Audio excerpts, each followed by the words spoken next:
ဘုန်းကြီးတို့ဗုဒ္ဓဘာသာရဲ့လို့ဖြစ်တိုင်းရဲ့နိဗ္ဗာန်ရရှိဖို့ရာကအဓိကဥတည်ချက်တော့ဖြစ်ပါတယ်နော်မှန်ပါဗျာနိဗ္ဗာန်ကိုလိုချင်တဲ့ပုဂ္ဂိုလ်ရနံပါတ်1သီလဖြူစင်ဖို့လိုတယ်နော်မှန်ပါဗျာဘာဖြစ်လို့လဲမဂ္ဂင်7ပါးပြည့်စုံတရားကိုကျင့်ရမယ်နော်မှန်ပါဗျာမဂ္ဂင်7ပါးပြည့်စုံတရားထဲမှာဘုရားရှင်ကသီလသမာဓိပညာသိက္ခာ3ရဲ့အကျင့်မြတ်ကိုပြည့်ပြည့်စုံစုံကြည်သွင်းပြီးဟောကြားထားတော်မူပါတယ်နော်မှန်ပါလူပုဂ္ဂိုလ်များအတွက်တော့အောက်ထိပ်ဆုံး5ပါးသီလပေါ့နော်မှန်ပါ5ပါးသီလမမြဲဘူးဆိုတဏှာကုံမှာပျက်စီးသွားတယ်တဏှာကုံလည်းပျက်စီးတယ်5ပါးသီလလည်းမရှိဘူးဆိုရင်မတည်ဘူးဆိုရင်ထိုပုဂ္ဂိုလ်ရဲ့တရားအထုတ်တော်လဲမေဖို့နိဗ္ဗာန်ရဖို့ရမလွယ်ကူပါဘူးနော်အဲကြောင့်5ပါးသီလကိုခါအောင်မစိုးခဲ့လို့အမြဲတမ်းမြဲနေအောင်တစ်သက်လုံးကြိုးစားဖို့လိုပါတယ်နော်တရားအထုတ်တော်ဝင်ပဲ5ပါးသီလမြဲတယ်ဉာဏ်နဲ့အချိန်မမြဲဘူးဆိုလို့ရှိရင်ဒီသီလကသိပြီးဖြူစင်မှုမရှိပါဘူးဖြူစင်မှုမရှိတဲ့သီလကနိဗ္ဗာန်ရဖို့ရအတွက်အာကြည့်သောဥပနိဒေယပစ္စယတတ္တိဖြင့်ကျေစုပြုပေးနိုင်တဲ့စွမ်းအားမရှိပါဘူးဒါကြောင့်အောထိတ်ဆုံးအပြင်5ပါးသီလကိုခိုင်ခိုင်မြဲမြဲနေ့စဉ်စောင့်တည်ဖို့တော့လိုအပ်ပါတယ်စောင့်တည်ရမယ်ကျင့်သုံးရမယ်နော်မှန်ပါ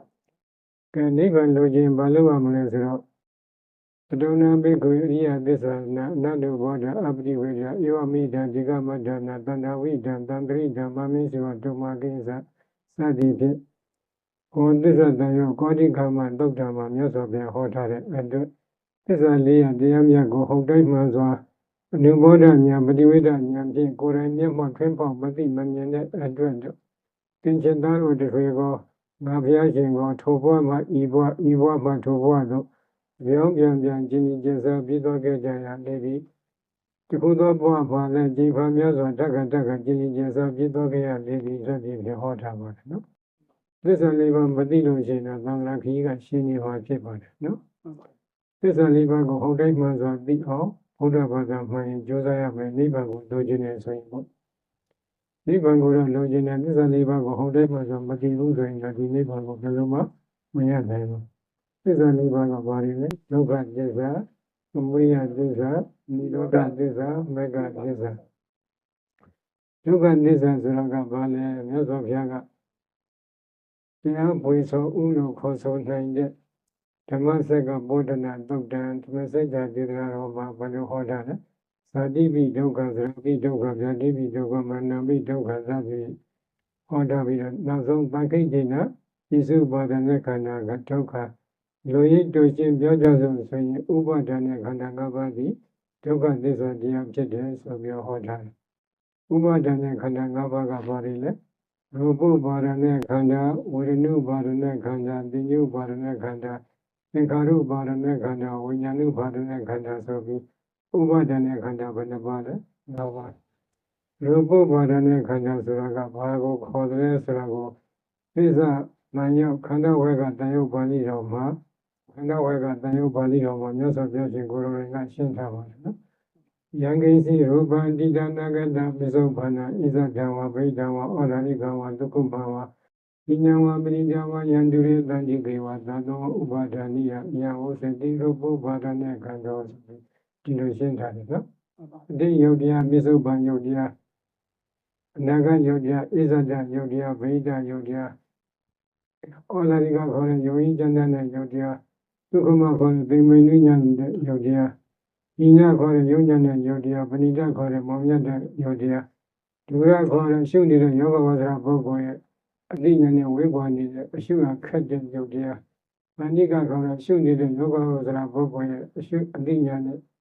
နေကနေတဲ့ရှုလွယ်လွယ်ကူတဲ့ယုတ်တရားပေါင်းလိုက်တာ30မျိုးဒီ30မျိုးသောခြားအဖြစ်ဒီရဲ့ယုတ်တရားအစုပုံသည်သာတော်အဘတရားတို့၄ပါးတို့ရဲ့ဒီဟာဖြစ်တဲ့32ပုံနဲ့မြင်ပြီးမှတည်ရှိမယ်တဏှာဒိဋ္ဌိကိုအခြေခံ၍ထူထောင်ထားတဲ့ကာယငါရဲ့အကျိုးတရားတို့ဆွေးနွေးဆွေးနွေးဆုပ်ကိုင်ကြဖြစ်ခဲ့မယ်ဆိုရင်အဲဒီ32မျိုးသောခြားအဖြစ်တည်ရှိနေတဲ့ဥပါဒณะခန္ဓာ၅ပါးယုတ်တရားအစုပုံကိုရူပဘာဒณะခန္ဓာခေါ်ရဆိုရှင်းထားတယ်အလားတူပဲ32မျိုးသောခြားအဖြစ်တည်ရှိနေတဲ့ဝေဒနာတရားအစုပုံကိုဝေဒနုဘာဒณะခန္ဓာ32မျိုးသောခြားအဖြစ်တည်ရှိနေတဲ့ပညာတရားအစုပုံကိုသင်္ညုဘာဒณะခန္ဓာခေါ်ဆိုကြောင်းလည်းအပြီးပြီးရှင်းထားပါတယ်နော်အလားတူပဲ32မျိုးသောခြားအဖြစ်တည်ရှိနေတဲ့ စေနာစေတသိက်ဥဆောင်နေတဲ့စေတသိက်တရားစုတွေကိုလည်းသင်္ခါရုပ္ပါဒနဲ့ခန္ဓာဆိုပြီးခေါ်ဆိုကြောင်းရှင်းထားတယ်။31မျိုးသောဉာဏ်ဖြင့်တည်ရှိနေတဲ့အသိစိတ်ဝိညာဉ်တရားအစုပုံတွေကိုလည်းဝိညာဉ်ဥပါဒခန္ဓာဆိုပြီးရှင်းထားတယ်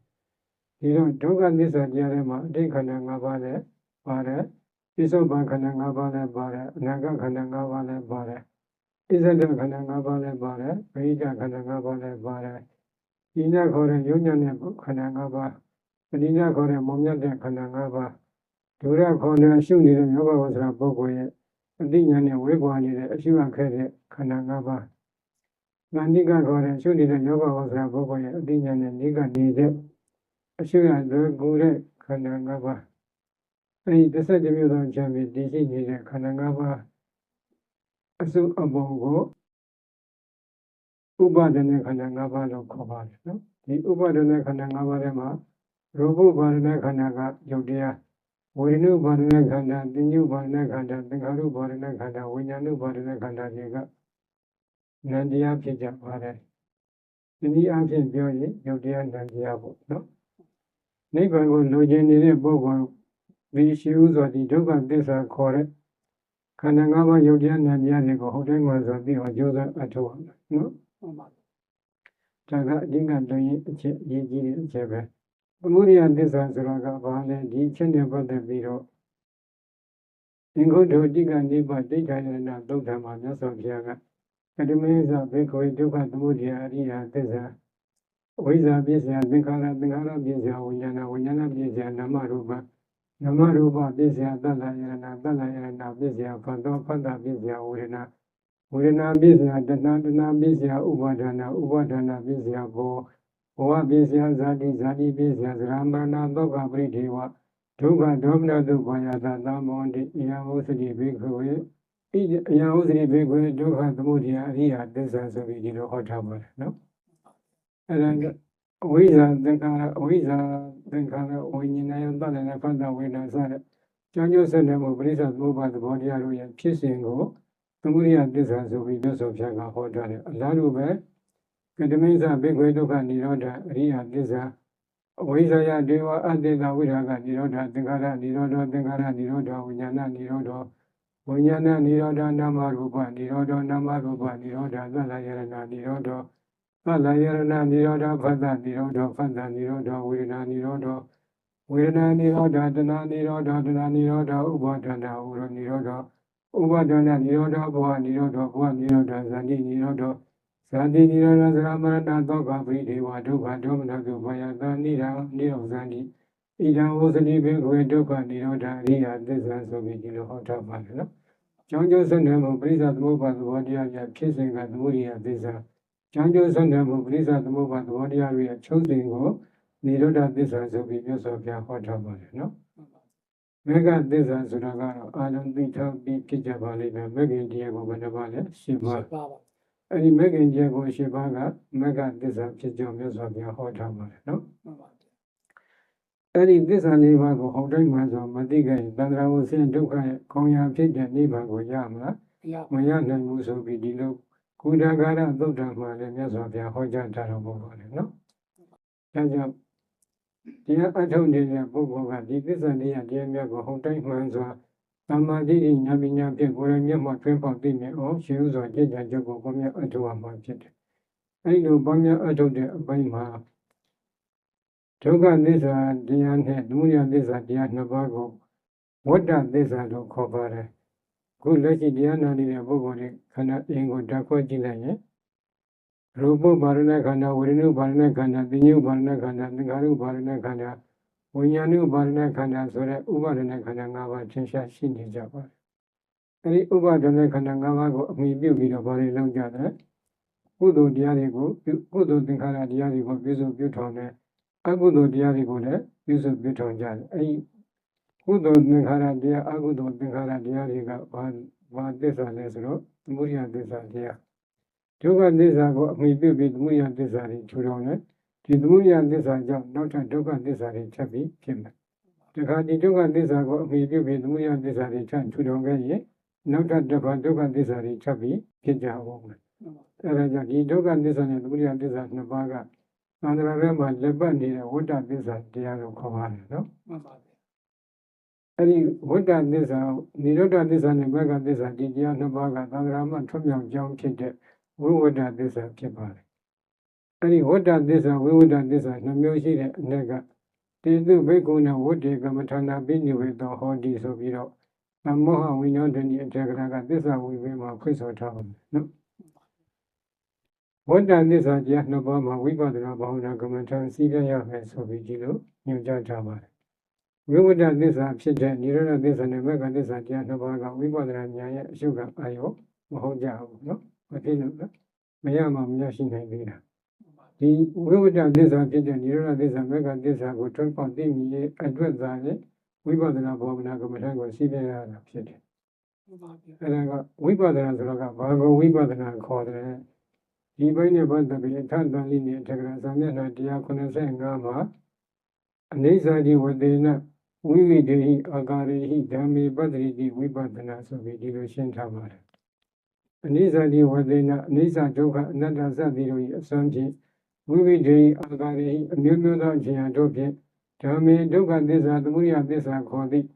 ယုံနာဓမ္မသင်္ခါရတရားတို့ကိုပတ္တိတိအောင်မြင်အောင်ရှုတတ်၏ဣတိတသမထို့ကြောင့်ဝိပဿနာမြည်ဒီလိုရှင်းကြတယ်ဒီဒုက္ခသစ္စာတရားလည်းမသိသေးဘူးသမုဒယသစ္စာတရားလည်းမသိသေးဘူးအဲ့ဒါမသိတာတွေသဘောကြီးထမ်းပြီးတော့ကမ္မထမ်းကြောင်းနဲ့ဝင်ထိုင်လိုက်ထိုင်နေရှင်းရှင်းဝိပဿနာဆိုတာဖြစ်မလားဖြစ်ပါဘူးနော်အဲဒုက္ခသစ္စာခေါ်တဲ့ခန္ဓာ၅ပါးရုပ်ပြနာမ်ကြားကိုရှင်းဥစွာသိအောင်ကြိုးစားရမယ်နံပါတ်2ဒီဒုက္ခသစ္စာကိုဖြစ်စေတတ်တဲ့အကြောင်းရင်းသမုဒယသစ္စာတရားတွေကိုဟုတ်တယ်မှဆိုသိအောင်ကြိုးစားရမယ်အဲ့ဒီလိုကြိုးစားအထုတ်ပြီးတဲ့အခါကျတော့မှဒီဒုက္ခသစ္စာတရားသမုဒယသစ္စာတရားနှစ်ပါးတို့ရဲ့ဖြစ်ပြီးပြည့်နေတဲ့သဘောကိုကြည့်ပြီးအိဋ္ဌဖြစ်ဖြစ်ပြည့်ချင်းပြီးအိဋ္ဌခါတဲ့သဘောကိုဉာဏ်နဲ့မြင်အောင်ကြည့်ပြီးဒုက္ခမပြည့်စည်ပဲအကျိန်ခက်အခိုင်အမာနှစ်သာရအပြင်တည်နေတဲ့အတ္တမဟုတ်တဲ့သဘောကိုဉာဏ်နဲ့မြင်အောင်ကြည့်ပြီးအနတ္တဒီလိုအိဋ္ဌဒုက္ခအနတ္တလက္ခဏာကြီးသုံးဌာန်တင်ပြီးတော့ဒီဒုက္ခသစ္စာတရားသမုဒယသစ္စာတရားနှစ်ပါးကိုရှုတတ်တဲ့ဉာဏ်ကိုသာလေဝိပဿနာတော့ခေါ်ပါတယ်နော်မှန်ပါဒါကြောင့်ဒီလိုဝိပဿနာဉာဏ်ရရှိရအတွက်ဘာလုပ်ရမလဲဆိုတော့မဂ္ဂင်၈ပါးကျင့်စဉ်တရားကိုကျင့်ရမဂ္ဂင်၈ပါးကျင့်စဉ်တရားတွေမှာသမ္မာဝါစာသမ္မာကမ္မန္တသမ္မာအာဇီဝဆိုတဲ့ကသီလမဂ္ဂင်၃ပါးသမ္မာဝါယာမသမ္မာသတိသမ္မာသမာဓိဆိုတာကသမာဓိမဂ္ဂင်၃ပါးရှင်းစွာသီလကိုဖြူစင်အောင်အောက်ထိဆုံး၅ပါးသီလမြတ်အောင်ကြိုးစားရအောင်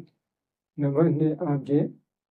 သမာဓိတစ်ခုခုကိုထူထောင်ရမယ်မဟာသီပရဏသုတ်တော်မှာတော့မြတ်စွာဘုရားကပရမဇန်ဒုတိယဇန်တတိယဇန်သရုတ်တဇန်ခေါ်တဲ့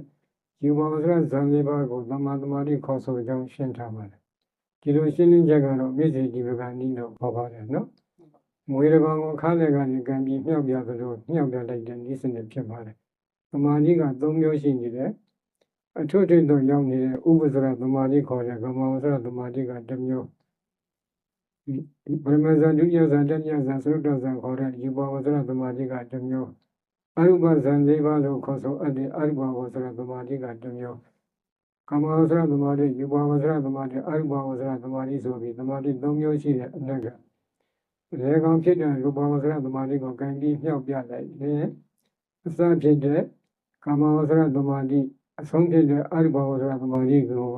သိကျုံယူတွေ့ရတဲ့ဒီကိုမေတ္တိဒီပကနီးလို့ခေါ်ပါတယ်အဲဒီလိုမေတ္တိဒီပကနီးအားဖြင့်မြတ်စွာဘုရားကဟောကြားတော်မူခြင်းဖြစ်တယ်ဒါကြောင့်ဝိတ္တိမေကအထာကရာကစေကြဝိတ္တိနာမသာဥပဇာရာအထသမပတ္တိယောဆိုပြီးဒီလိုရှင်းထားတယ်သမ္မာသမာဓိလို့ဆိုတာနဲ့စေကြဝိတ္တိဆိုတာအတူတူပဲဖြစ်ပါတယ်နော်စေကြဝိတ္တိဆိုတာဥပ္ပဇ္ဇရသမာဓိနဲ့တဘောဇန်သမပ၈ပါးကိုခေါ်ဆိုပါတယ်ဆိုပြီးရှင်းထားတယ်အဲဒါကြောင့်ဘုန်းကြီးတို့ဒီသစ္စာ၄ပါးကိုသိအတွက်ဘာလို့ရမလဲပြီးတော့သမာဓိဘေခွေဘာဝိဒသမာဟိတောဘေခွေဘေခွေယထာဘုဒ္ဓပသနာတိစိတ္တညာတို့သမာဓိကိုထောင်ကြသမာဓိကိုထူထောင်ကြပါသမာဓိကိုပွားများအထောက်ကြပါသမာဓိရှိတဲ့ပုဂ္ဂိုလ်တွေဟုတ်တိုင်းမှဆိုကိုယ်ကိုယ်ပြပြသိပါတယ်။ဘာဒီကိုဟုတ်တိုင်းမှဆိုကိုယ်ကိုယ်ပြပြသိမလဲ။ဣဒံဒုက္ခတိယထာဘုဒ္ဓပသနာတိအယံဒုက္ခသမုဒယောတိယထာဘုဒ္ဓပသနာတိအယံဒုက္ခនិရောဓောတိယထာဘုဒ္ဓပသနာတိအယံဒုက္ခនិရောဓဂာမိတိပရိပဒာတိယထာဘုဒ္ဓပသနာတိဤကဒုက္ခသစ္စာတော့ဟုတ်တိုင်းမှဆိုသိမယ်။ဤကဒုက္ခဖြစ်ကြောင်းသမုဒယအရိယသစ္စာတရားတော့ဟုတ်တိုင်းမှဆိုသိမယ် ဧကဒုက္ခချုပ်ရာនិရောဓအရိယသစ္စာတရားလို့ဟောတဲ့ပါဆိုပြီးမယ်ဧကဒုက္ခချုပ်ရာនិရောဓအရိယသစ္စာတို့ရောက်ကြောင်းကျင့်စဉ်ဖြစ်သည့်မက္ကအရိယသစ္စာတရားလို့ဟောတဲ့ပါဆိုပြီးမယ်ဒီလိုသစ္စာလေးပါးကိုဟောတဲ့ပါဆိုပြီးအဲ့တော့ရှင်ဥစွာဘာလို့ရမလဲသမာဓိကိုထူထောင်မှာဆိုပြီးဒီလိုတိုက်တွန်းထားတယ်သမာဓိထူထောင်တဲ့အပိုင်းမှာမြတ်စွာဘုရားကကမ္မထန်40ဟောထားပါတယ်မိမိတို့နှစ်ချိုက်တဲ့ကမ္မထန်ဖြင့်သမာဓိစတင်ပြီးထူထောင်နိုင်ပါတယ်နော်မှန်ပါဗျာဒီနေ့တော့ဒီမှာကအာနာပါနကမ္မထံဖြင့်သမာဓိထူထောင်ဖို့လို့ကိုအကျဉ်းချုပ်ပြီးပြောဖို့ရည်ရွယ်ထားပါတယ်နော်မှန်ပါဗျာအာနာပါနကိုအထုတ်ခြင်းတဲ့ပုဂ္ဂိုလ်ကနှာသီးပြားဒီနှာခေါင်းအထက်ကဘူးလေးပေါ့နော်အဲ့ဒီနှာသီးပြားနှစ်ပေါက်ရှိတာမှာတစ်ပေါက်ကိုကြိုက်တဲ့တစ်ပေါက်ပေါ့သင်ကြားတဲ့တစ်ပေါက်အဲ့ဒီတစ်ပေါက်မှာစိတ်ကိုစိုက်ထားပြီးတော့အသက်ရှူသွင်းလိုက်ဝင်ရင်ဝင်တဲ့လေကိုရှုအသက်ရှူထုတ်လိုက်လို့ထွက်သွားရင်ထွက်တဲ့လေကိုရှုရမှာကဘာကိုရှုရမလဲနှာသီးပြားရှုရမှာမဟုတ်ဘူးနှာသီးပြားမှာထိခိုက်ပြီးတော့ဝင်သွားတဲ့လေထွက်သွားတဲ့လေပေါ်မှာစိတ်ကိုညီအောင်ကပ်ရမှာအဲဒီလိုအာနာပါနရှုခြင်းတဲ့ပုဂ္ဂိုလ်ကရှေးဥစွာထိုင်တဲ့အခါမှာခန္ဓာကိုယ်အပေါ်ပိုင်းဖြစ်တဲ့ခန္ဓာကိုယ်ကိုခပ်ဖြောင်းဖြောင်းထားရတယ်ရှေ့ဘက်ကိုလည်းမယိုင်နဲ့နောက်ဘက်လည်းမယိုင်နဲ့လက်ဝဲဘက်လည်းမယိုင်နဲ့လက်ရဘက်လည်းမယိုင်နဲ့ခန္ဓာကိုယ်ကိုဖြောင်းနေအောင်ထားရတယ်ဖြောင်းနေအောင်ထားပြီးတော့ညာသောအဖြစ်တော့လည်းဘောနှစ်ခုကထိထားကြတယ်ဘောနှစ်ခုထိထားရင်ဓကမထနဲ့အာနာပါနကမ္မထရောထွေးသွားတတ်တယ်အဲဒါကြောင့်ဘောနှစ်ခုလည်းထိမထားဘဲနဲ့အသာလေးစီထားပါဒါပေမဲ့ဘောနှစ်ခုတော့မထိထားနဲ့ထိထားလိုက်ရင်မတော်တဆပฏิလစ်ပြီးတော့နည်းနည်းလေးတော့ဖိမိရင်အာနာပါနကမ္မထရှုနေရင်ကဓကမထကိုပြောင်းသွားတတ်တယ်မာကျောနေတဲ့သဘောတွန်းကန်နေတဲ့သဘောတွေဘောကိုစိတ်ကရောက်သွားတတ်တယ်နောက်တစ်ခုကဝင်လေထွက်လေကိုရှုတဲ့အပိုင်းမှာစိတ်နဲ့သာစိုက်ရှုပါ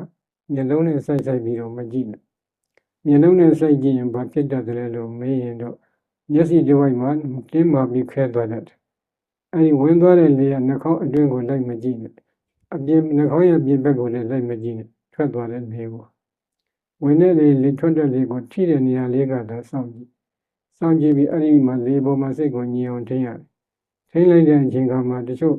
ပါရမီရှိနေတဲ့ပုဂ္ဂိုလ်တွေဆိုရင်တစ်ထိုင်နှစ်ထိုင်သုံးထိုင်အတွင်းတော့မှ9မိနစ်10မိနစ်လောက်စိတ်ကိုညီအောင်ထိန်းနေတဲ့သဘောလေးတွေပေါ်လာတတ်ပါတယ်အဲဒီလိုညီနေတဲ့အချိန်ခါလေးမှာအသက်ရှူလိုက်လို့ရှည်တဲ့အတိုင်းအစအဆုံးထောက်လျှောက်သိအောင်ဒိုရင်လည်းဒိုတဲ့အတိုင်းအစအဆုံးထောက်လျှောက်သိအောင်ရှည်တယ်ဆိုတာကအသက်ရှူနှီးတယ်ဆိုတာကအသက်ရှူနှီးရင်ရှည်တယ်လို့ခေါ်တယ်အသက်ရှူမြန်လို့ရှိရင်ဒိုတယ်လို့ခေါ်တယ်နှီးအောင်မြန်အောင်တော့မကြိုးစားပါနဲ့နော်ပုံမှန်ရှူမြတ်အတိုင်းသာရှူနေပါအဲဒီလိုရှူလိုက်တဲ့အချိန်ခါမှာဝင်လေထွက်လေအပေါ်မှာစဝင်တာနေဆုံးတဲ့အထိဘယ်နေရာမှာစတယ်ဘယ်နေရာမှာဆုံးတယ်လို့ပြီးတော့မိမိရှုနေတဲ့နှာသီးပြားလေးပေါ့နော်နှာသီးပြားလေးမှာစဝင်သွားတာနေဆုံးတဲ့အထိစထွက်တာဆုံးတဲ့အထိအစအဆုံးထောက်လျှောက်သိအောင်လေကိုရှုပြီးအဲဒီလေပေါ်မှာစိတ်ကိုညင်အောင်ကပ်ပါနော်အဲဒီလိုကပ်တဲ့အပိုင်းမှာနှုတ်ခမ်းအရေပြားလေးကိုစိုက်ပြီးတော့မကြည့်နဲ့နှုတ်ခမ်းအရေပြားလေးစိုက်ကြည့်ရင်ဘာဖြစ်တယ်အရေပြားလေးမှာဓာတ်လေးပါးကအမြဲရှိနေတော့အဲဒီဓာတ်တွေကိုတော့တွေ့တတ်တယ်အဲဒီလိုတွေ့တတ်ရင်ဓကမထံဘက်ကိုစိတ်ကအာယုံကပြောင်းသွားတတ်တယ်အာနာပါနကမ္မထံကနေဓကမထံဘက်ပြောင်းသွားတတ်တဲ့အတွက်ကြောင့်ဓကမထံနဲ့အာနာပါနကမ္မထံရောထွေးသွားတတ်တယ်အဲဒါကြောင့်နှာသီးပြားဆိုရင်နှာသီးပြားလေးမှာပဲအထက်ကနှာခေါင်းပူလေးမှာပဲစိတ်ကိုညင်အောင်ကပ်ပြီးဝင်လေထွက်လေကိုရှုပါနော်သမာဓိကိုတူတော်မှာအဲဒီဝင်လေထွက်လေအာယုံမှာဘာဝနာစိတ်ကတဏှာကြီး2နာရီစသည်ဖြင့်ညီဝစွာကပ်ပြီးတည်လာပြီဆိုလို့ရှိရင်တော့2နာရီ3နာရီအစသည်ဖြင့်ညီဝစွာကပ်ပြီးတည်နေအောင်ကြိုးစားပါနော်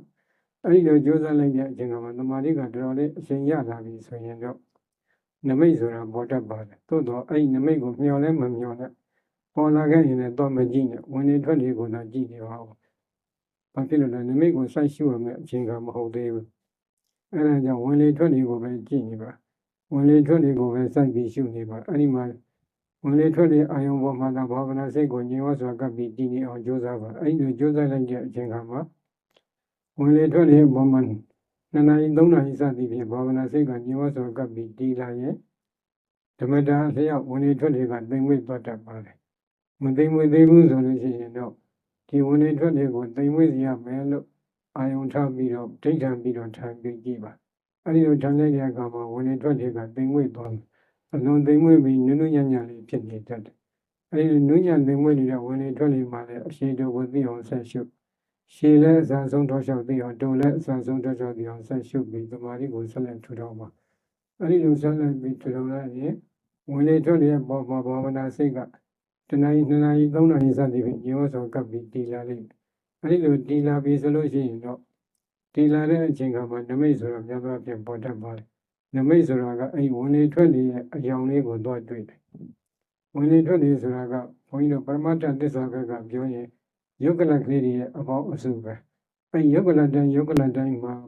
မထွေရဘောဒီဇောဝါယောအစိဏယကဩဇာစသဖြင့်ဘောတရားလေးတွေ၈ခုစသည်ဖြင့်ရှိတတ်ပါတယ်နော်အဲ့ဒီသဘောတရားလေးတွေထဲမှာအစိမ်းဆိုတာလေးပါတယ်အဲ့ယုတ်ကလတွေရဲ့အယောင်အစိမ်းလေးကိုဆက်စားပြီးတော့တွေ့တတ်ပါတယ်အဲ့ဒီတွေ့လိုက်တဲ့အချိန်ကမှအဲ့ဒီတွေ့လာတဲ့ဒီနမိတ်အပေါ်မှာဘာဝနာစိတ်ကပြောင်းပြီးမရှိပါနဲ့အောင်ရှုလိုက်လို့ရှိရင်မကြခင်ပျောက်ပြတ်သွားတတ်တယ်တမာတိကမခိုင်ခံသေးတဲ့အတွက်အဲ့ဒါကြောင့်နမိတ်ကပေါ်ချင်းနမိတ်ကိုပြောင်းပြီးစိုက်ပြီးမရှိပါနဲ့ရှုရင်ဒီနမိတ်ကပျောက်သွားတယ်ပျောက်သွားရင်နောက်တော့ရှုစရာမရှိဖြစ်ပြီးတော့တမာတိကရှုံ့ကြသွားတတ်ပါတယ်အဲ့ဒါကြောင့်ပဂတိဝင်လေထွက်လေအာယုံမှာပဲဘာဝနာစိတ်ကိုညီဝတ်စွာကပ်ပြီးတည်နေအောင်ဆက်ပြီးကြိုးစားပါအဲ့ကြိုးစားလိုက်တဲ့အချိန်ကမှသမာဓိကအားကောင်းလာရင်ဝင်လေထွက်လေနဲ့ဒီနမိတ်နဲ့တသားတည်းဖြစ်သွားတတ်ပါတယ်အဲ့ဒီလိုတသားတည်းဖြစ်သွားရင်ဝင်လေထွက်လေကိုပဲစိုက်ရှုနေပါရှုနေရကနေတဖြည်းဖြည်းဝင်လေထွက်လေနဲ့နမိတ်နဲ့ကတသားတည်းဖြစ်နေတဲ့အတွက်ကြောင့်နမိတ်ပေါ်မှာစိတ်ကကပ်ပြီးသွားတတ်တယ်အဲ့ဒီအခါမျိုးကြမှာနမိတ်မှာစိတ်ကိုညင်အောင်ကပ်ကြည့်ပါကပ်ကြည့်လို့အကပ်ခံပြီးဆိုလို့ရှိရင်အဲ့ဒီနမိတ်ပေါ်မှာစိတ်ကိုညင်ဝဆိုကပ်ပြီးဒီနေ့အောင်မဲ့သမာဓိထွေတော်မှာဆက်လက်ပြီးသမာဓိထွေတော်မှာမောဇ္ဇမှာဒီနမိတ်ကမိခိုးရောင်လို့ညစ်တတ်တဲ့အဖြူရောင်လေးဖြစ်ပါတယ်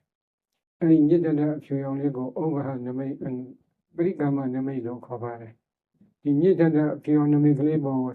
နမိတ်ကိုစိုက်ရှုလို့သမာဓိကထွေတော်လိုက်လို့တော်လေးသမာဓိကတက်လာပြီဆိုရင်သမာဓိအားကောင်းလာပြီနဲ့အမြအဲ့ဒီမိခိုးရောင်နမိတ်ကနေပြီးတော့ဝါခွားဆိုင်နဲ့ဖြူနေတဲ့နမိတ်အသွင်ပြောင်းသွားပါတယ်။ဝါခွားဆိုင်နဲ့ဖြူနေတဲ့နမိတ်ကိုတော့ဩဃနမိတ်လို့ခေါ်ပါတယ်။အဲဒီဩဃနမိတ်မှာဘာဝနာစိတ်ကညောစွာကပ်ပြီးဒီနေအောင်ဆက်လက်ပြီးသမာဓိကိုထူထောင်လိုက်ရင်သမာဓိအားကောင်းလာပြီဆိုရင်တဖြည်းဖြည်းတောင်းရှုကျင်တောက်ကြကျေခဲ့သောကြည်နေတောက်ပါတဲ့နမိတ်အသွင်ပြောင်းသွားတယ်။တောက်ကြကျေခဲ့သောကြည်နေတောက်ပါတဲ့နမိတ်ကိုပဋိဘာဂနမိတ်လို့ခေါ်ပါတယ်။အဲ့ဒီပရိဘာကနမိတ်မှာဘာဝနာစိတ်ကညင်ဝစွာကပ်ပြီးကြည်အောင်ကြိုးစားလိုက်လို့ရှိရင်သမာဓိအားကောင်းလာပြီဆိုရင်ဒီပရိဘာကနမိတ်ထဲမှာဘာဝနာစိတ်ကနစ်မြုပ်ပြီးတော့ငြိမ်သွားတတ်ပါတယ်အဲ့ဒီနစ်လိုနစ်မြုပ်ပြီးငြိမ်နေတဲ့သမာဓိကိုတော့လည်းဒီလိုဘုရားကစိုက်စူးစူးအထူးမြဲမြံရှုအားသာဇာဟုခေါ်တဲ့ဆိုပြီးဒီလိုရှင်းထားပါတယ်နော်အဲ့ဒီနစ်မြုပ်ပြီးညင်ဝစွာကပ်ပြီးတည်နေတဲ့သမာဓိကိုဇန်သမာဓိလို့ခေါ်ပါတယ်နော်အဲ့ဒီဇန်သမာဓိဆိုင်ပြီးဆိုလို့ရှိရင်ထူးခြားချက်တစ်ခုကဘေးကအတန်ကြီးဆိုတာဘာမှမကြတော့ဘူးနမိတ်ထဲမှာပဲဘာဝနာစိတ်ကညင်ဝတ်ဆိုနစ်မြုပ်ပြီးတည်နေပါတယ်အဲ့ဒီသမာဓိကိုခံခဲ့အောင်လေ့ကျင့်ပါလေ့ကျင့်လိုက်လို့ကျင့်တဲ့ပြီဆိုလို့ရှိရင်တော့မိမိဇန်ဆိုင်ဒီမဆိုင်ဒီသိကျင်နေဆိုရင်တော့နှလုံးအိမ်အတွင်းမှာဘဝင်မနောအကြည်ဆိုတာလေးရှိပါတယ်အဲ့ဒီဘဝင်မနောအကြည်ကိုသမ်းပြီးဆိုင်ပြီးရှုလိုက်ရင်အဲ့ဒီဘဝင်မနောအကြည်ဆိုတဲ့မှန်မှန်ဒီနမိတ်ကတော့ထင်နေတတ်ပါတယ်ထင်ပြီဆိုလို့ရှိရင်အဲ့ဒီနှလုံးအိမ်အတွင်းဘဝင်မနောအကြည်ရဲ့မိယာဟရိယဝတ္ထုယုတ်ဆိုတာရှိပါတယ်အဲ့ဒီဟရိယဝတ္ထုယုတ်ကိုမှီတွယ်ပြီးတော့ဒီယဝိဇာရမိတိဒုက္ခဧကဂရခေါ်တဲ့ဇာယက၅ပါးကဖြစ်ပေါ်နေပါတယ်အဲ့ဒီဇာယက၅ပါးကိုရှင်းဥစွာတလုံးစီဆင်ញင်ရတယ်ဝိတ္တဆိုတာကကြည်လင်တက်ပါနေတဲ့အာနာပါနပရိပါကနမိတ်ပေါ်သို့စိတ်ကိုရှေ့ရှုတင်ပေးနေတဲ့ဘောဝိဇာရဆိုတာကကြည်လင်တက်ပါနေတဲ့အာနာပါနပရိပါကနမိတ်ကိုသုံးသပ်ဆင်ញင်နေတဲ့သဘောပိဋိဆိုတာကကြည်လင်တက်ပါနေတဲ့အာနာပါနပရိပါကနမိတ်ကိုစိုက်ရှုနေတာကောဒီထဲမှာကြည်နုနေတဲ့နှစ်သက်နေတဲ့သဘောဒုက္ခဆိုတာကချမ်းချမ်းသာသာခံစားနေရတဲ့သဘောလေးပဲဒီကကနာဆိုတာကကြည်လင်တက်ပါနေတဲ့အာနာပါနပရိပါကနမိတ်အာယုန်တစ်ခုတည်းပေါ်သောစိတ်ကြောင့်တည်ငြိမ်နေတဲ့သဘောပဲအဲဒီသဘောတရားလေး၅ခုတလုံးစီဆင်ញင်ကြည့်တွေ့တတ်ပါတယ်သို့တော့မိဂရိမေဇဂရကတော့တတိပိဋ္ဌာအဓိကမိကအတုသောပုဂ္ဂိုလ်တွေကဇံဝင်စားမှုများပါလေဇံအင်္ဂါဆင်ញင်မှုနည်းပါလေဆိုပြီးဒီလိုတတိပိဋ္ဌာပါတယ်နော် ဘာဖြစ်လို့လဲအင်္ဂါဘုခကနာဆင်းရဲနေပြေးပြေးဇာကလျှော့ချသွားတတ်တယ်ဇံကိုပဲခိုင်ကအောင်ဝင်စားနေပါဝင်စားပြီးတော့ဝတိဘော9ဓာတ်နဲ့နေအောင်လေ့ကျင့်ပါဇံကိုဝင်စားခြင်းတဲ့အချိန်မျိုးဝင်စားလို့ရအောင်ထခြင်းတဲ့အချိန်မျိုးထလို့ရအောင်တဏှာကြီးဒိဋ္ဌာရင်တဏှာကြီးဝင်စားလို့ရအောင်2နာရီဒိဋ္ဌာရင်2နာရီဝင်စားလို့ရအောင်3နာရီဒိဋ္ဌာရင်3နာရီဝင်စားလို့ရအောင်ဒီမှာမျိုးစုံတက်ကလေ့ကျင့်ရပါတယ်အဲ့ဒီလိုလေ့ကျင့်တော့ပရမဇန်သမာဓိကိုဝတိဘော9ဓာတ်နဲ့နေအောင်လေ့ကျင့်နိုင်ပြီဆိုလို့ရှိရင်ဒုတိယဇန်တတိယဇန်သုဒ္ဓဇန်စသည်ဖြင့်ဇန်တွေကိုအစဉ်နဲ့ကိုးနိုင်ပါတယ်နော်အဲ့ဒီလိုကိုးကျင်တဲ့ပုဂ္ဂိုလ်ကတော့ဆရာသမားနဲ့ချင်းကပ်ပြီးသားရေးတာပါနော်ကိုယ်ခန္ဓာကိုရှုရင်တော့နည်းနည်းလောင်ကရမ်းဖြစ်တတ်ပါတယ်နော်အဲ့ဒီသုဒ္ဓဇန်သမာဓိတော့အထင်ဆိုင်သွားပြီဆိုရင်သုဒ္ဓဇန်သမာဓိကြောင့်၄အောင်ကြီးတွေကမျိုးပြတလက်နဲ့တောက်ပါတတ်ပါတယ်အဲ့ဒီ၄အောင်ကြီးတွေပြောပြတလက်နဲ့တောက်ပါနေတဲ့အချိန်ခါမှာမိမိကဝိပဿနာဉာဏ်လေးကိုသွားကျင်တယ်ဆိုလို့ရှိရင်တော့ဘုန်းကြီးတို့ဒီ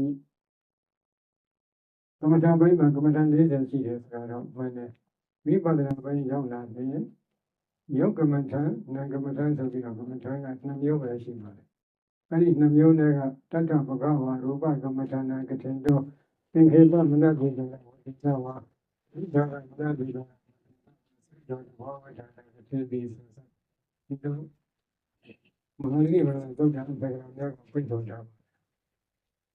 ယောဂမတန်ရှုခွင့်နဲ့ပတ်သက်လာရင်မြတ်စွာဘုရားကဓကမတန်အကျဉ်းကြီးဓကမတန်အကျဉ်းကြီးဆိုပြီးဒီနှစ်နည်းကိုတော့ဟောတော်မူမြတ်ဓမ္မတာဖြစ်ပါတယ်အဲဒါကြောင့်မိမိတို့ကဆရာမနဲ့ချင်းကပြီးဒီဓကမတန်ကိုစနစ်တကျရှုပါပထဝီဓာတ်အာဘောဓာတ်ဒေဇောဓာတ်ဝါယောဓာတ်ဆိုပြီးဓာတ်ကြီး၄ပါးရှိပါတယ်အဲဒီဓာတ်ကြီး၄ပါးကိုအကျဉ်းရှုခွင့်နဲ့ပတ်သက်လို့မဟာသီကရဏသုတ်တာမှာမြတ်စွာဘုရားကဟောထားတယ်ဒါကြောင့်အကျဉ်းရှုနည်းကိုရှုခြင်းနဲ့ဆိုလို့ရှိရင်ပထဝီဓာတ်အာဘောဓာတ်ဒေဇောဓာတ်ဝါယောဓာတ်ခေါ်တဲ့ဓာတ်ကြီး၄ပါးကိုပထမသိအောင်ကြိုးစားရတယ်ရှုဆုံးခြေဆုံးကောင်းဆုံးသိအောင်ကြိုးစားရမယ်ပထဝီဓာတ်ဆိုတာကမာကျန်းလေးပြောချောဖို့သဘောတရား6ခုရှိကြောင်းဒီမင်းသင်္ကေတပါဠိတော်မှာဟောကြားထားပါတယ်အာဘောဓာတ်ကယိုစီးဖွဲ့စည်းဆိုပြီးသဘောတရား2ခုရှိတယ်ဒေဇောဓာတ်ကပူအေးဆိုပြီးသဘောတရား2ခုရှိကြောင်းဝါယောဓာတ်ကထောက်ခံတုံ့ခံဆိုပြီးတော့သဘောတရား2ခုရှိကြောင်းဒီပါဠိတော်မှာလာရှိပါတယ်နော်အဲ့ဒါကြောင့်အဲ့ဒီမာကျန်လေးပြောချက်ပေါ်ယုံစည်းဖွဲ့စည်းဘုံရင်း6တွန်းဆိုတဲ့ဒီသဘောတရား12ခုဓာတ်လေးပါးကိုခြေဆုံးကောင်းဆုံးတစ်လုံးစီမြင်အောင်ပထမသိကျင်ရပါတယ်အာနာပါနကမ္မထာဖြင့်ခြေရင်းဓာတ်ကိုမရှုခင်မှာသရုပ်ရဇာသမာဓိဆိုင်အောင်အမြဲတမ်းသမာဓိကိုထူထောင်ပါထူထောင်ပြီးတဲ့အခါကျမှဓာတ်ကမ္မထာကိုပြောင်းရှုရင်တော်တော်ကိုနဲ့တွေ့တတ်ပါတယ်မာမှုထင်ရှားတဲ့တရားကစပြီးမာတဲ့သဘောတစ်ခုလုံးမြင်အောင်ကြည့်ပါဘုန်းကြီးတို့ဥပမာလက်နဲ့ကြမ်းနဲ့ထိထားတဲ့မာနေတယ်အဲ့ဒီထိထားတဲ့ထိမှုထင်ရှားတဲ့တရားကနေစပြီးစိုက်ရှုလိုက်ရင်မာတဲ့သဘောကိုတစ်ခုလုံးမြင်အောင်ဆက်ပြီးရှုမှာသောတစ်ခုထိထားတဲ့မာနေတယ်အဲ့ဒီမာမှုထင်ရှားတဲ့တရားကစပြီးမာတဲ့သဘောတစ်ခုလုံးမြင်အောင်ရှုပါကျမ်းတယ်ဆိုတာကလက်သက်ထိကလေးကိုအသာလေးလက်ကလေးတစ်ခုနဲ့ပုတ်ကြည့်ပါပုတ်ကြည့်လိုက်ရင်ကျမ်းနေတဲ့သဘောတွေ့တယ်အဲ့ဒီလိုကျမ်းမှုထင်ရှားတဲ့တရားကစပြီးကျမ်းတဲ့သဘောတစ်ခုလုံးမြင်အောင်ရှုပါဒီခန္ဓာကိုယ်ပေါ်မှာလက်ကလေးနဲ့အသာလေးဖိကြည့်ပါလေးနေနော်လေးမှုထင်ရှားတဲ့တရားကစပြီးလေးတဲ့သဘောတစ်ခုလုံးမြင်အောင်ရှုပါပြော့လဲဆိုတော့အတွင်းနှုတ်ခမ်းသာလေးရှာလေးနဲ့ထိထားကြည့်ပြော့အဲ့ဒီလိုပြော့မှုထင်ရှားတဲ့တရားကစပြီးပြော့တဲ့သဘောတစ်ခုလုံးမြင်အောင်ရှုပါတစ်ခုလုံးမုံကျော်တဲ့လိုပေါ့လေပြော့ဤတော့ရှုပြော့တဲ့နေရာမှာရှာလေးတွေးဆိုပြီးအသာလေးပုတ်ကြည့်အတွင်းနှုတ်ခမ်းသာလေးကိုချောနေတယ်နော်အဲဒီပြော့မှုထင်ရှားတဲ့နေရာမှာချောတဲ့သဘောဆက်ရှုချောတဲ့သဘောလည်းတစ်ခုလုံးအဲဒီနှခမ်းတစ်ခုတည်းမရှိပဲတစ်ခုလုံးမြင်အောင်ရှုပါပြော့ချောပေါ့တဲ့သဘောကလေးတဲ့သဘောကိုစိုက်ပြီးတော့လက်ညှိုးလေးတစ်ချောင်းအသာလေးမှကျင်ပေါ့အဲဒီပြော့မှုထင်ရှားတဲ့လေးမျိုးသဘောရှုပြီးရင်ပေါ့တဲ့သဘောဆက်ရှုကြည့်ပေါ့မှုထင်ရှားတဲ့တရားကဆိုပြီးတစ်ခုလုံးကိုပေါ့မှုထင်ရှားအောင်ဆက်ရှုပါပူမှုထင်ရှားလက်တစ်ခုထပ်ထားရင်ပူနေတယ်ပူမှုထင်ရှားတဲ့တရားကစားပြီးပူတဲ့သဘောတစ်ခုလုံးမြင်အောင်ရှုပါဝင်လေနှာသီးကားလေးမှာစကြည့်အေးနေတယ်နော်အေးမှုထင်ရှားတဲ့တရားကစားပြီးအေးတဲ့သဘောတစ်ခုလုံးမြင်အောင်ရှုပါ ပူတဲ့သဘောအေးတဲ့သဘောကဒီဇောဓာတ်ခန္ဓာကိုယ်ကိုထိုင်တဲ့အတိုင်းမလဲအောင်ထိန်းထားတဲ့သဘောလေးကိုထောက်တယ်လို့ခေါ်ပါတယ်နော်အဲဒီတော့ထောက်ကမှုထင်ရှားတဲ့ဒီနေရာကစပြီးထောက်နေတဲ့သဘောဒီဘောလုံးမြင်အောင်ရှိပါတယ်တွန်းကန်တယ်ဆိုတဲ့ဥစ္စာကအသက်ရှူသွင်းလိုက်လို့ရှိရင်ဝင်လေကိုနှာပြီးပြကနေပြီးတော့ဟိုကအထဲခေါင်းအတွင်းအထိလိုက်ကြည့်ပါခေါင်းအလယ်ခေါင်းလောက်အထိလိုက်ပြီးကြည့်လိုက်လို့ရှိရင်အသက်ရှူသွင်းလိုက်ရင်တွန်းသွားတဲ့သဘောအဲဒီတွန်းကန်မှုထင်ရှားတဲ့ဒီနေရာကစပြီးတွန်းနေတဲ့သဘောဒီဘောလုံးမြင်အောင်ရှိပါတွန်းတဲ့သဘောထောက်တဲ့သဘောဒီနှစ်ခုကဝါယောဓာတ်ဖြစ်ပါတယ်အဲဒီမာကျန်းလေးပြောချောဖို့ပူအေးထောက်တွန်းဆိုတဲ့ဒီသဘောတရား10ခုကိုချိန်ပါများစွာတက္ကသကရှုနေရင်ဖွဲ့စည်းတဲ့သဘောတစ်ခုဒီဘောလုံးကိုတင့်ကြမြင်အောင်ဖွဲ့စည်းထားတဲ့သဘောတစ်ခုပေါ်လာမယ်အဲဒီဖွဲ့စည်းမှုသဘောထင်ရှားတဲ့ဒီနေရာကစပြီးဒီဘောလုံးဖွဲ့စည်းနေတာကိုမြင်အောင်ကြည့်ပါရပြီဆိုပြီးတော့သွားအရင်ရှာရင်းတို့လိုအဲ့ဒီလိုတနေရာကနေပြီးတော့ရိုးစည်းမှုထင်ရှားတဲ့ဒီနေရာကစပြီးစီးဆင်းနေတဲ့သဘောတွေကိုမြင်အောင်ကြည့်ပါဘာတွေစီးဆင်းနေလဲဆိုဒီဘလုံးမှာသွေးတွေကလက်ပတ်နေတော့ဒါသွေးတွေကအမြဲစီးနေတာပဲနော်အဲ့ဒီစီးဆင်းမှုရိုးစည်းမှုထင်ရှားတဲ့ဒီနေရာကစပြီးရိုးစည်းတဲ့သဘောဒီဘလုံးမြင်အောင်ကြည့်ပါပေါင်းလိုက်တော့ဓာတ်သဘောတရား12ခုဖြစ်သွားပြီမာကျန်းလေးပြောချောဖို့ရိုးစည်းဖွဲ့စည်းပူအေးထောက်ပေါင်းလိုက်တော့သဘောတရား12ခုအဲ့ဒီ12ခုကိုခြေစုံကောင်းဆုံးမြင်အောင်တွေ့အောင်ရှုပါဘယ်လောက်ထိတွေ့ရမလဲဆိုပြီးဒီမိနစ်အတွင်းမှာ12ခုလုံးကို2ခေါက်3ခေါက်လောက်မြင်အောင်ဆက်ပြီးရှုပါအကြိမ်မရှင်းမရှင်းဖြစ်နေကြရင်တော့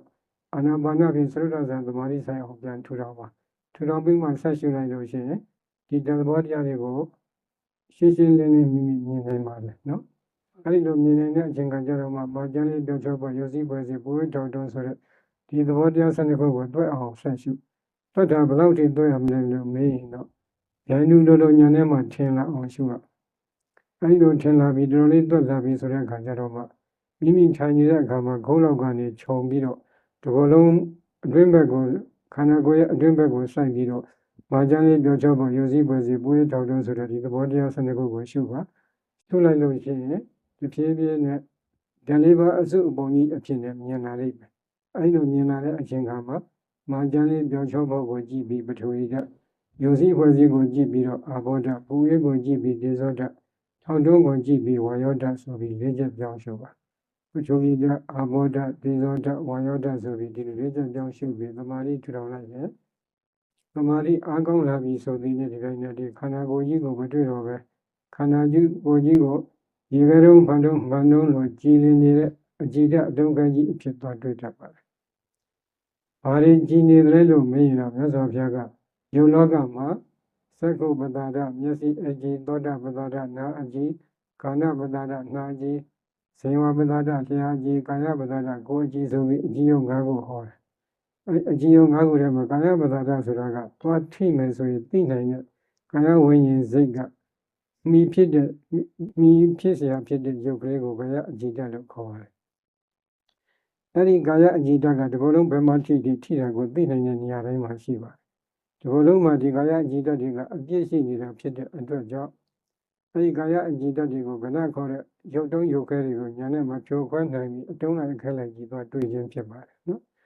အဲ့ဒီအကြည်ဓာတ်အတုံးခဲမှာတည်ရှိနေတဲ့ပထဝီဓာတ်အာဘောဓာတ်ဒေဇောဓာတ်ဝါယောဓာတ်ဆိုတဲ့ဓာတ်လေးပါးကိုပဲမြင်အောင်ဆက်ပြီးရှုပါရှုလိုက်လို့အောင်မြင်လာပြီဆိုလို့ရှိရင်တော့အဲ့ဒီဓာတ်လေးပါးအယုံမှာဟောဘာဝနာစိတ်ကိုညောစွာကပ်ပြီးတော့သမာဓိကိုသာဆက်လက်ထူထောင်ပါထူထောင်လိုက်လို့ရှိရင်သမာဓိအားကောင်းလာလို့ရှိရင်အဲ့အတုံးခကြီးကပြုတ်ကွဲပြီးကလအမှုန်လေးတွေအဖြစ်နဲ့တွေ့တတ်ပါတယ်အကယ်၍မတွေ့ဘူးဆိုလို့ရှိရင်ဘာလုပ်မလဲဆိုရင်တော့အဲ့အကြည်ဓာတ်အတုံးခထဲမှာအာဂါသဓာတ်ကလေးရှိတယ်လို့အာယုံယူပြီးအလင်းရောင်နဲ့ထိုးတာဆက်ရှုပါဆက်ရှုလိုက်လို့ရှိရင်အာဂါသဆိုတာကယုတ်ကလတို့ရဲ့နေကြားဒေတာလေးဖြစ်ပါတယ်အဲ့ပရိစေဒရူပလို့လည်းခေါ်ပါတယ်အလဘန္တရပရိစေဒရူပယုတ်ကလတစ်ခုနဲ့ယုတ်ကလတစ်ခုရောချက်မှုမရှိအောင်ပိုင်းခြားပေးနေတဲ့နေကြားဒေတာလေးပဲဘုန်းကြီးတို့ကလက်ကိုယ်ပေါ်နည်းနည်းလေးစိုက်ပြီးကြည့်လိုက်ပါလက်မှာတစ်ဖက်တည်းလို့ထင်ရပေမဲ့လို့ဒီချာစိုက်ကြည့်လိုက်မွေးညင်းပေါက်ကလေးတွေမတွေ့ဘူးလားတွေ့ရင်အဲ့ဒီလိုမွေးညင်းပေါက်လို့အကြားအပေါက်ကလေးတွေဒီအကြည့်ပြင်မှာရှိတယ်ဆိုတာစိုက်ပြီးရှုလိုက်ရင်ကလအကြားအပေါက်ကလေးကိုတွေ့တာနဲ့ဒီပိုင်းနဲ့ကလကလေးတွေစသွားပြီးတွေ့ပါတယ် တွေ့ပြီဆိုရင်အဲဒီကလတစ်ခုတစ်ခုမှာပထဝီဓာတ်အာဘောဓာတ်ဒီဇောဓာတ်ဝါယောဓာတ်ခေါ်တဲ့ဓာတ်လေးပါးကိုမြင်အောင်ဆက်ရှုပါ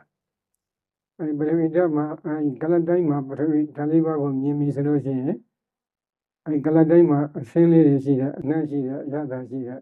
အစိမ့်နဲ့ရတာဩဇာစီအစစ်အနှစ်ကလေးတွေရှိတယ်အဲ့ဒါကိုမြင်အောင်ဆက်ပြီးရှုရပါတယ်အဲဒီလိုရှုလိုက်ပြီးတော့မျက်စိနာနာလျှာကိုနှလုံးခေါ်တဲ့ဓဝရ6ပါးမှာရုပ်တွေကိုကိုယ်အောင်ဆက်ရှုရတယ်မျက်စိမှာ63မျိုးယုတ်ကလအမျိုးအစားအနေနဲ့9မျိုး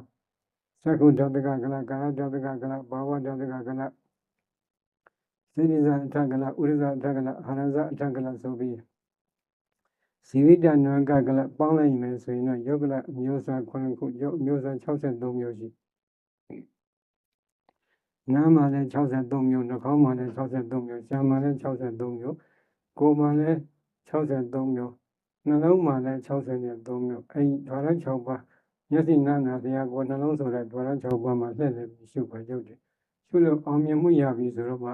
သာမင်မွေးကြီးခြေသက်လည်းတဲ့အစရှိတဲ့42ခုထပ်သားဒီမှာလည်းရုပ်တွေကိုမြင်အောင်ဆက်ရှုရပါတယ်အဲဒီရုပ်တရားတွေကိုရှုပွားသုံးသပ်တဲ့လုပ်ငန်းရအောင်မြင်ပြီးတဲ့အချိန်ကကြမှာနာဂမထံကိုပြောင်းရှုပါဆိုပြီးတော့ဝိသုရိမေအထက်ကကညွှန်ကြားထားပါတယ်ရုပ်ကိုမသိသေးပဲနဲ့နံတရားကိုပြောင်းရှုရင်နံတရားတွေကိုရှင်းရှင်းလင်းလင်းမတွေ့ဖြစ်တတ်ပါတယ်နော်အဲဒါကြောင့်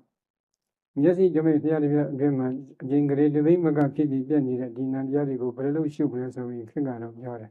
ရှုဖို့နည်းစနစ်ကိုမြတ်စွာဘုရားကနံပါတ်1သမာဓိထူထောင်ပါနံပါတ်2ယုတ်တရားကိုအရင်စပြီးရှုပါယုတ်တရားကိုအောင်မြင်မြင်ရှုပြီးတဲ့အချိန်ကကြတော့မှနာဂမထံကိုပြောင်းရှုပါဆိုပြီးဒီလိုစိကံသမတ်ချက်ကလေးတွေပြထားပါတယ်နော်အဲ့ဒီသမတ်ချက်ကလေးတွေကိုယုတ်တရားလိုက်နာပြီးရှုမယ်ဆိုရင်ဘုရားဟောတဲ့ယုတ်တရားနံတရားတွေကိုလည်းသိနိုင်ပါတယ်နော်အဲဒီယုတ်တရားနံတရားတွေကဒုက္ခသစ္စာဖြစ်တော့ဒီဒုက္ခသစ္စာကိုသိပြီးရင်လုံလောက်ပါလားဆိုတော့မလုံလောက်သေးဘူးဝိပဿနာကူးလို့ရပါလားဆိုတော့မရသေးဘူးဘာလို့မလဲဒီယုတ်တရားနံတရားတွေဘာကြောင့်ဖြစ်တယ်ဆိုတဲ့အကြောင်းတရားကိုသိအောင်ရှာဖွေရအဲဒီလိုရှာဖွေတဲ့အပိုင်းမှာခုလက်ရှိပြစ္ဆုတ်ပံယုတ်တရားနံတရားကနေပြီးတော့အတိတ်ဘက်ကိုတာဆူပြီးတော့ဒီဖြည်းဖြည်းယုတ်တည်နံတွေကိုသိသိသွားတယ်မနက်ကယုံနာမနေ့ကယုံနာတနေ့ကယုံနာစသည်ဖြည်းဖြည်းအတိတ်ဘက်တာဆူပြီးယုတ်တည်နံတွေကိုသိသိသွားလိုက်ရင်ဒီဖြည်းဖြည်းအမိဝမ်းတွင်ကလလရေကြီးစိုက်သည့်အထိယုတ်တည်နံတွေကိုသိသိရသိသိလိုက်တဲ့အချိန်ကမှကလလရေကြီးခိုင်းမှတည်ရှိတဲ့ယုတ်တည်နံတွေကိုရှုပြီးတော့အောင်မြင်ပြီဆိုတော့မှထိုပုဂ္ဂိုလ်ကဒီယုတ်တည်နံတွေဘကဘာကြောင့်ဖြစ်တယ်ဆိုတော့သိကျင်တဲ့စိတ်ဖြင့်အတိတ်ဘက်ကိုတာဆူပြီးတော့ယုတ်တည်နံတွေကိုဆက်လက်သိသိလိုက်တယ်အတိတ်မရဏနာသုတိဂာနိကာလမှာမရဏနာဇောဆိုတာရှိပါတယ်နောက်ဆုံးဖြစ်သွားတဲ့ဇောဝိတိစိတ်အစဉ်ပဲအဲ့ဒီဇောဝိတိစိတ်အစဉ်မှာကုသိုလ်ဇောစောခဲ့ရင်တော့ကောင်းရာဒုက္ခတိကျင့်ပြီးအကံရောက်တယ်အကုသိုလ်ဇောစောခဲ့ရင်တော့အပေလေးပုံတစ်ပုံပုံကျင့်ပြီးအကံရောက်ပါတယ်အဲ့ဒီမရဏနာဇောမှာဘယ်လိုကုသိုလ်ဇောတွေဇောတယ်ဘယ်လိုအကုသိုလ်ဇောတွေဇောတယ်ဆိုတာကိုမြင်အောင်တော့ပြီးဆက်ပြီးသိချရှုပါပါတယ်အဲ့ဒီလိုရှုလိုက်တဲ့အချိန်ကကြတော့မှအဲ့ဒီမနတနာဇောအခိုင်မှာတွေ့နေတဲ့ဇောဝိတိစိတ်ကြီးကကုသိုလ်ဇောဖြစ်ခဲ့ရင်ဘယ်လိုကုသိုလ်ဇောဖြစ်တယ်ဆိုတာကိုသိချဆက်လက်ပြီးရှုရပါတယ်အဲ့ဒီလိုရှုလိုက်တဲ့အချိန်ကမှဒီကုသိုလ်ဇောဝိတိစိတ်အစဉ်နေကြောင့်ဒီဘက်ဘဝမှာပရိသန္တိကလရေကြီးခိုင်မှာယုတ်တည်နံနေဖြစ်တယ်မဖြစ်ဘူးဆိုတာသိချမြင်အောင်စိုက်ပြီးရှုရတယ်ဟိုဘက်ကအဝိဇ္ဇာတဏှာဥပါဒာဘာစုတွေတောင်းတဲ့ဒီကောင်းမှုကုသိုလ်တွေကိုပြုတဲ့အခါမှာဘာစုတောင်းတဲ့ဘယ်လိုအဝိဇ္ဇာတဏှာဥပါဒာနဲ့ခြံရံထားတဲ့ဘယ်လိုသင်္ခါရကံတွေဖြစ်နေလဲဆိုတာကိုသိချမြင်အောင်စိုက်ရှုရတယ်ရှုပြီးတဲ့အခါကျတော့မှအဲ့ဒီသင်္ခါရတရားတွေကသူတို့လည်းအနိစ္စတရားပဲအနိစ္စတရားတွေနဲ့ဖြစ်ပြီးပြတ်သွားတယ်ပြတ်သွားပြီမဲ့နောက်တစ်ချိန်မှာသူမျောနေတောင်းတနေတဲ့အမျိုးသားဘဝသို့မဟုတ်အမျိုးသမီးဘဝဆိုတဲ့ယုတ်တည်နံတွေကိုဖြစ်စေနိုင်တဲ့စွမ်းအင်ကမ္မတ္တိကိုယုံနာအစဉ်မှာမြုပ်နှံပြီးမှသာချုပ်ပြတ်သွားပါတယ်အဲဒီစွမ်းအင်ကမ္မတ္တိလေးကိုတော့ကံလို့ခေါ်ပါတယ်နော်ဥပမာအမျိုးသားဖြစ်ခြင်းနဲ့ဆိုရင်စိတ်ကြပြီးကံထူထောင်ခဲ့တယ်ဆိုကြပါစို့အမျိုးသားလို့အလိမ္မာနေတဲ့သဘောကအဝိဇ္ဇာအမျိုးသားဘဝကိုလှမ်းတွေ့တတ်မဲ့တဲ့သဘောကတဏှာစိတ်ကမိဆွဲနေတဲ့သဘောကဥပါဒာဒီအဝိဇ္ဇာတဏှာဥပါဒာသုံးခုခြံရံပြီးတော့စွမ်းလူခြင်းပငန်းလူခြင်းပန်းလူခြင်းစင်ကြီးလူရမ်းခြင်းအစရှိနေတဲ့ကောင်းမှုကုသိုလ်တွေပြုစုပြုထောင်တယ်ဆိုကြစို့အဲဒီကောင်းမှုကုသိုလ်တွေကစိတ်စိတ်တွေဘယ်နှလုံးရှိတဲ့သေချာရည်တွက်ကြည့်ရအဲဒီစိတ်စိတ်တွေကလည်းအသေးစိတ်တရားဖြစ်ပြီးပြတ်သွားတယ် ပြတ်သွားရင်နောက်တစ်ချိန်သူမျောနေတောင်းတနေတဲ့အမျိုးသားဘဝကိုဖြစ်စေနိုင်တဲ့စွမ်းအင်ကမ္မတတ္တိကိုယုံနာအစဉ်မှာမြုပ်နှံပြီးမှချုပ်ပြတ်သွားတယ်အဲဒီကမ္မတတ္တိလေးကိုမြင်အောင်ကြည့်ရတယ်ကြည့်ပြီးတဲ့အခါကျတော့ဒီကမ္မတတ္တိလေးကြောင့်ဒီပရိသန္တိကရဏရေကြီးခိုက်မှာယုံတရားတွေနဲ့တရားတွေဖြစ်မဖြစ်ကိုသိကြစိုက်ပြီးရှုရတယ်ရှုလိုက်တဲ့အချိန်ကမှဖြစ်ပြီးဆိုတာတွေ့တဲ့အချိန်ကကြတော့မှအဝိဇ္ဇာဖြစ်ခြင်းကြောင့်ပရိသန္တိကမ္မဇယုတ်ဖြစ်အဝိဇ္ဇာကအကြောင်းတရားပရိသန္တိကမ္မဇယုတ်ကအကျိုးတရားတဏှာဖြစ်ခြင်းကြောင့်ပရိသန္တိကမ္မဇယုတ်ဖြစ်တဏှာကအကြောင်းတရားပရိသန္တိကမ္မဇယုတ်ကအကျိုးတရားဥပါဒံဖြစ်ခြင်းကြောင့်ပရိသန္တိကမ္မဇယုတ်ဖြစ်ဥပါဒံကအကြောင်းတရားပရိသန္တိကမ္မဇယုတ်ကအကျိုးတရားသင်္ခါရဖြစ်ခြင်းကြောင့်ပရိသန္တိကမ္မဇယုတ်ဖြစ်သင်္ခါရကအကြောင်းတရားပရိသန္တိကမ္မဇယုတ်ကအကျိုးတရားစသည်ဖြင့်ဒီလိုအကြောင်းတရားအကျိုးတရားလေးတွေကိုသိသိရပါတယ်အဲဒီခါကျရင်မှကြောင်းကျိုးဆက်ကြဖို့ပြိဿသဘောကသဘောတရားကိုစသိပါတယ်အဲဒါပရိသန္တိအခိုက်မှာခန္ဓာ၅ပါးရှိတော့အဲဒီခန္ဓာ၅ပါးမှာအကြောင်းတရားအကျိုးတရားတွေသိသိပြီးတဲ့အချိန်ခါမှာလက်ရှိပြစ္ဆုတ်မှာပေါ်မှာသက္ကုတ္တရဝိထိအစရှိတဲ့ဝိထိစိတ်တွေရဲ့စိတ်ကြခဏတိုင်းမှာလည်းခန္ဓာ၅ပါးရှိတော့အဲဒီခန္ဓာ၅ပါးတွေမှာလည်းအကြောင်းတရားအကျိုးတရားတွေကိုဆက်လက်ပြီးသိသိရပါတယ်အဲဒီလိုအကြောင်းတရားအကျိုးတရားတွေသိသိပြီးတဲ့အခါကျတော့မှသမုဒိယသစ္စာကြောင့်ဒုက္ခသစ္စာဖြစ်ပေါ်ကိုဟုတ်တယ်မှန်စွာသိပြီအဲဒီလိုသိတဲ့အခါကျတော့မှယောဂီပုဂ္ဂိုလ်ကဒီဒုက္ခသစ္စာသမုဒိယသစ္စာကိုလည်းသင်္ခါရတရားတွေရဲ့ဖြစ်ပြီးပြတ်တာကိုကြည့်ပြီးအနိစ္စဖြစ်ခြင်းပြည့်ခြင်းဖြင့်အနိစ္စခံရတဲ့သဘောကိုကြည့်ပြီးဒုက္ခမပြည့်စည်ပဲအခြေခံအခိုင်မှာအနိတ္တရအဖြစ်ဒီအတ္တမရှိတဲ့သဘောကိုဉာဏ်နဲ့မြင်အောင်ကြည့်ပြီးအနတ္တလို့ရှုရတယ်အဲဒီလိုအနိစ္စဒုက္ခအနတ္တလက္ခဏာသုံးဌာန်တင်ပြီးရှုနိုင်ပြီဆိုတော့ဒါဝိပဿနာနယ်စတင်ပြီးရောက်ပြီအဲဒီဝိပဿနာဉာဏ်ကိုရင့်ကျက်အောင်ကြိုးစားလိုက်တဲ့အချိန်ကမှနောက်တစ်ချိန်ဝိပဿနာဉာဏ်ကရင့်ကျက်လာတဲ့အခါရင့်ကျက်လာတဲ့ဝိပဿနာဉာဏ်တို့ရဲ့အဆုံးမှာမတရားအမြင့်နိဗ္ဗာန်လို့ခေါ်ဆိုအပ်တဲ့အသင်္ကရတဲ့အငြိမ့်တဲ့နိဗ္ဗာန်ကိုထွန်းပေါက်သိမြင်နေတဲ့အရိယာမဉ္ဇဉ်ပုံဉာဏ်တွေပေါ်လာတတ်ပါတယ်နော်အဲ့ဒီအချိန်ခါကျတော့မှသစ္စာလေးရတရားများကိုဟုတ်တိုင်းမှန်စွာကိုယ်တိုင်မျက်မှောက်ထွန်းပေါက်သိမြင်မှာဖြစ်ပါတယ်နော်အဲ့ဒီလိုသိမြင်နိုင်တဲ့အတွက်ဝိပဿနာကျောင်းထဲမှာဝင်ပြီးထိုင်ရင်ချက်ချင်းမဖြစ်နိုင်ဘူးဆိုတာကိုတော့ယောဂီပုဂ္ဂိုလ်တွေကသဘောပေါက်ဖို့လိုပါတယ်နော်ကျောင်းထဲကိုဝင်ပြီးကမ္မထမ်းကျောင်းထဲဝင်ထိုင်လိုက်တာနဲ့ချက်ချင်းဝိပဿနာဖြစ်တယ်ဝိပဿနာရှုနေဆိုတာကတော့မဖြစ်နိုင်တဲ့သဘောပါနော်ဒုက္ခသစ္စာတရားသမုဒယသစ္စာ